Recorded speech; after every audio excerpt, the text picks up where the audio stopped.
بسم اللہ الرحمن الرحیم۔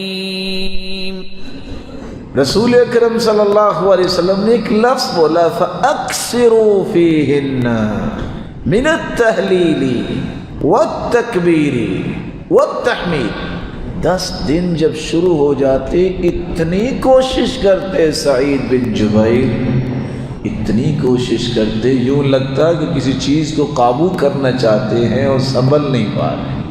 صبح و شام کثرت سے اللہ کا ذکر کریں۔ کون سے اذکار؟ ایک چھوٹا سا جملہ ہے سبحان اللہ۔ حدیث کہتی ہے کہ اگر کوئی شخص 100 مرتبہ سبحان اللہ کہہ دے، اللہ اسے 100 غلام آزاد کرنے کا اجر عطا کر دیں گے۔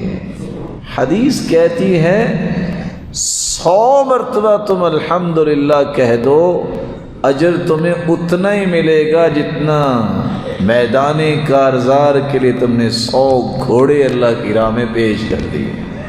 حدیث کہتی ہے اللہ اکبر 100 مرتبہ پڑھ لو گے، اللہ ساز و سامان سے لدے ہوئے 100 اونٹ اللہ کی راہ میں پیش کیے جانے پر جو اجر ملتا ہے، اللہ اتنا اجر عطا کرتا ہے۔ کثرت سے پڑھیے ان 10 دنوں میں سبحان اللہ، الحمدللہ، اللہ اکبر، لا الہ الا اللہ۔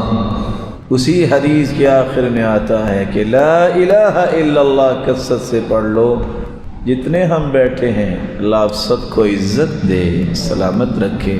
آپ ساری زندگی بھی سجدے میں پڑے رہیں تو زمین و آسمان کا خلا نیکیوں سے کیسے بھرے گا؟ 100 مرتبہ جو لا الہ الا اللہ پڑھ لیتا ہے، اللہ زمین و آسمان کا خلا اس کے لیے نیکیوں سے بھر دیتے ہیں۔ ویسے آپ تھوڑا سا غور کریں، سبحان اللہ، الحمدللہ، اللہ اکبر، لا الہ الا اللہ۔